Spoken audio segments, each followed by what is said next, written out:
എല്ലാവർക്കും പുതിയൊരു വീഡിയോയിലേക്ക് സ്വാഗതം. ഇത് നമ്മുടെ വെണ്ടക്കൃഷിയാണ്.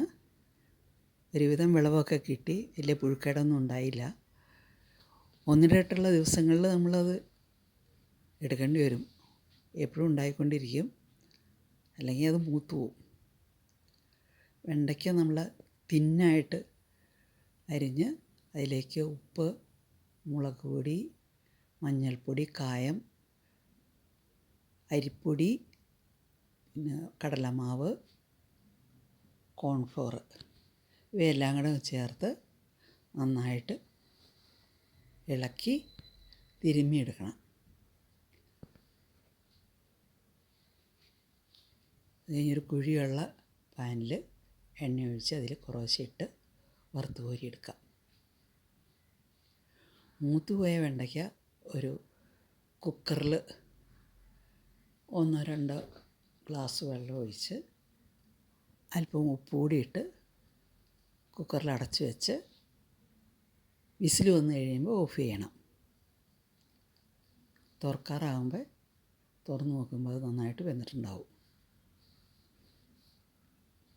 അതൊരു അരിപ്പയിലേക്ക് ഇട്ട് നമ്മൾ അരിച്ചെടുക്കണം.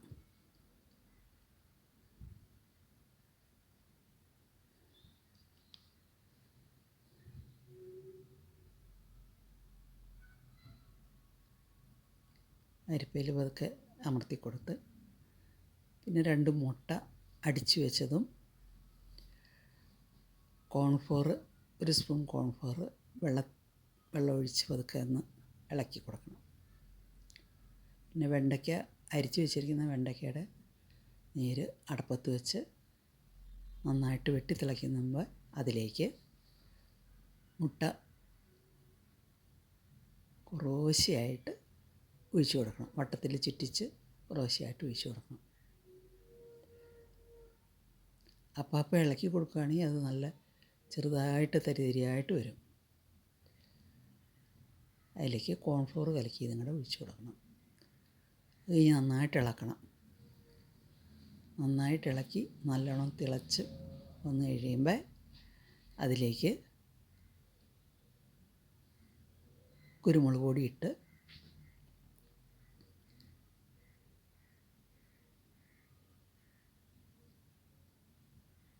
അതിലേക്ക് പിന്നെ സോയാ സോസ്, പച്ചമുളക് അരിഞ്ഞിട്ട സോയാ സോസും ചേർത്ത് നമുക്ക് സെർവ് ചെയ്യാവുന്നതാണ്. എല്ലാവർക്കും ഇഷ്ടപ്പെടും. ചിക്കൻ സൂപ്പ് പോലെ തന്നെ സൂപ്പിന് നല്ല ടേസ്റ്റാണ്. ആർക്കെങ്കിലും കൊടുത്തു കഴിഞ്ഞാൽ അത് പറഞ്ഞാൽ വെണ്ടയ്ക്ക സൂപ്പാണെന്ന് മനസ്സിലാവുള്ളൂ. എല്ലാവരും നല്ല കാര്യമായിട്ട് കഴിച്ചു.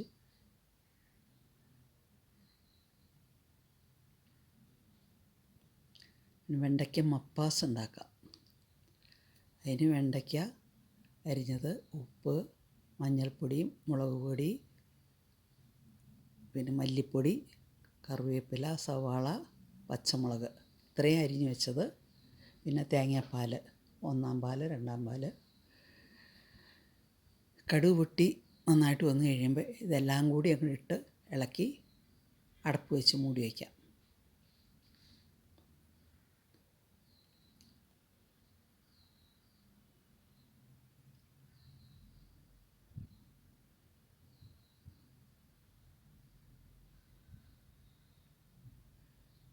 ഇടയ്ക്ക് ഒന്ന് ഇളക്കി കൊടുക്കണം.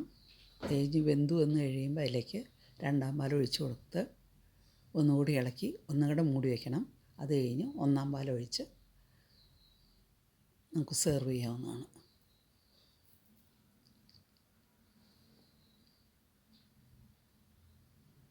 ഒരവിയലാണ് ഉണ്ടാക്കാൻ പോണേ. അതിന് വാളംപുളി വെള്ളത്തിലിട്ട് വെച്ചു. പിന്നെ നമ്മുടെ തന്നെ പയർ, നാടൻ പയർ, നമ്മുടെ കൃഷിത്തോട്ടത്തിൽ നിന്ന് എടുത്ത സാധനങ്ങളാണ് ഇതിലുള്ളത്. പിന്നെ തേങ്ങ ഒതുക്കി വെച്ചത്, വെളുത്തുള്ളി, ജീരകം, പച്ചമുളക് കൂട്ടി ഒതുക്കി വെച്ചതാണ് തേങ്ങ. പിന്നെ ഒരു പപ്പായയുടെ പകുതി എടുത്ത് അരിഞ്ഞു വെച്ചു. ചേന അരിഞ്ഞത്, പിന്നെ മഞ്ഞൾപ്പൊടി, സവാള, പച്ചമുളക്, കറിവേപ്പില, വഴുതന വഴുതനങ്ങ അരിഞ്ഞത് അത് പല പ്രാവശ്യം കഴിയതിന് ശേഷം വെള്ളത്തിലിട്ട് വെച്ചതാണ്. ഏത്തയ്ക്ക അരിഞ്ഞത് വെള്ളത്തിലിട്ട് വെച്ചു. ഇത് നമ്മുടെ പീച്ചിങ്ങയാണ്.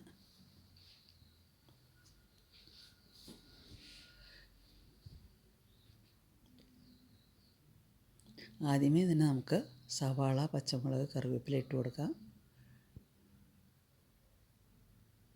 അത് കഴിഞ്ഞ് പീച്ചിങ്ങയാണ് ഇട്ട് കൊടുത്തത്. പിന്നെ പപ്പായ,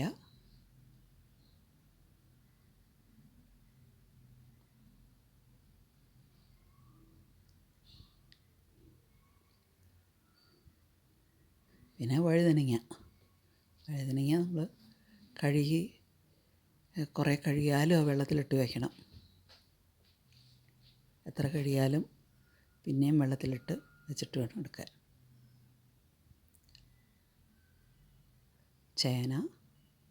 ചേനയും അരിഞ്ഞ് വെള്ളത്തിലിട്ട് വെച്ചു.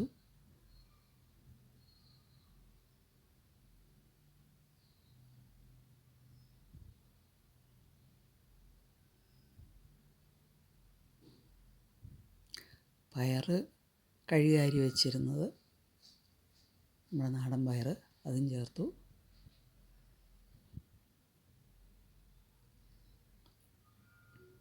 അവസാനമാണ് ഏത്തക്ക ചേർക്കണേ. ഏത്തക്ക ആദ്യം ചേർത്താൽ അടി പിടിക്കും. അത് കാരണം ഏറ്റവും അവസാനം ഏത്തക്ക ചേർത്തു.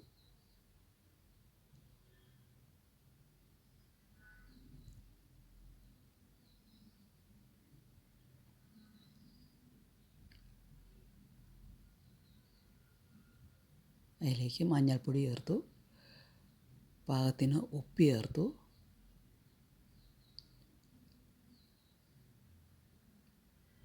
അരക്കപ്പ് വെള്ളം കൂടി ചേർത്തു.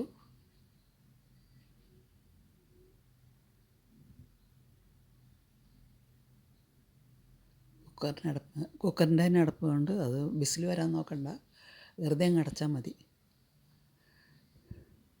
അത് വെന്ത് വരുമ്പോൾ വാളംപുളി, വെള്ളത്തിലിട്ട് വെച്ചാൽ വാളംപുളി അരിപ്പയിൽ അരിച്ച് അത് ഒഴിച്ചു.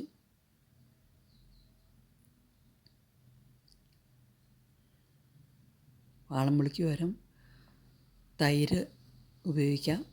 പിന്നെ മാങ്ങ, പുളിക്കായിട്ട് മാങ്ങ ഉപയോഗിക്കാം. മാങ്ങ ഉള്ളപ്പോൾ മാങ്ങ ഉപയോഗിക്കാം.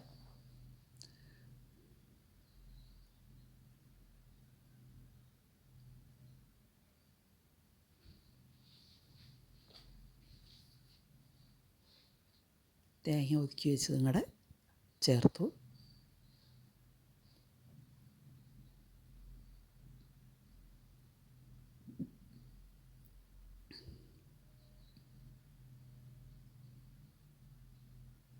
നന്നായി ഇളക്കിയതിന് ശേഷം കുറച്ച് വെളിച്ചെണ്ണ കൂടി, പച്ച വെളിച്ചെണ്ണ ഒഴിക്കണം.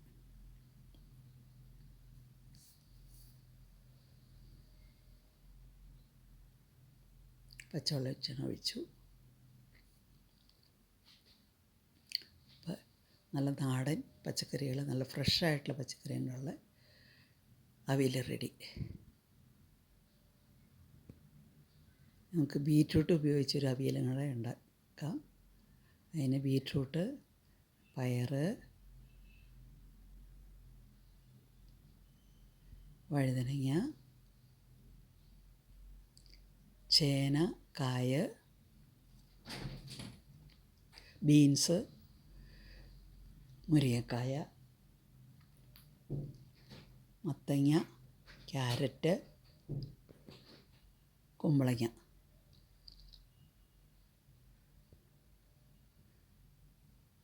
എല്ലാം കൂടി ഒരു പരന്ന പാത്രത്തിലാണ് ഞാൻ വെച്ചിരിക്കുന്നത്. അതൊരു അടപ്പ് വെച്ച് മൂടി അല്പം വെള്ളമൊഴിച്ച്, കുറച്ച് വെള്ളം മതി, കുറച്ച് വെള്ളമൊഴിച്ച് ഒരടപ്പ് വെച്ച് മഞ്ഞളും ഉപ്പും ഇട്ട് അടപ്പ് വെച്ച് മൂടുക.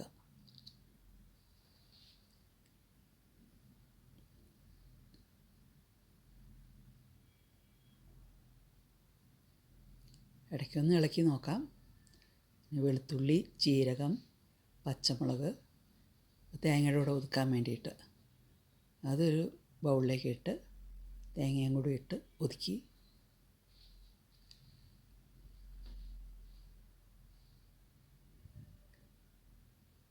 വാളംപുളി അരിച്ചു വെച്ചിരുന്നു, അത് അതിലേക്ക് ഒഴിച്ചു.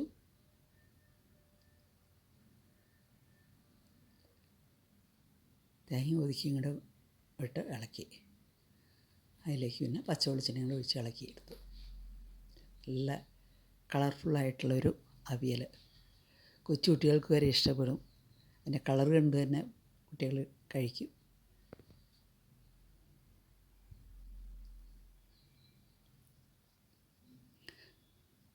ഇത് എല്ലാവരും ഒന്ന് ഉണ്ടാക്കി നോക്കണേ. ഇഷ്ടപ്പെട്ടെങ്കിൽ ലൈക്ക് ചെയ്യണം, ഷെയർ ചെയ്യണം, കമൻറ്റ് ചെയ്യണം. പിന്നെ സബ്സ്ക്രൈബ് ചെയ്യാത്തവരുണ്ടെങ്കിൽ ഒന്ന് സബ്സ്ക്രൈബ് കൂടെ ചെയ്തേക്കണേ. ആദ്യമായിട്ട് കാണുന്നവരുണ്ടെങ്കിൽ സബ്സ്ക്രൈബ് ചെയ്തേക്കണേ.